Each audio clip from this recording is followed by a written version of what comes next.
Another issue that has exacerbated the crisis, the level of the LHA. Earlier last year, just 32 properties in Wales were available at or below the local housing allowance rate, the LHA.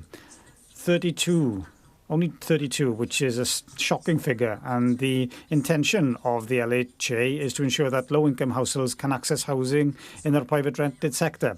And yet it's been frozen or capped by successive UK governments of all stripe, thereby eroding its value. This failure to keep LHA rates in line with real rents has created an impossible situation. Families are being forced to supplement their rent from already strained budgets. Increasing numbers of individuals are placed in temporary accommodation. And we know, on top of this, that successive austerity policies pursued by UK Conservative and Labour governments over a number of years have deepened this crisis.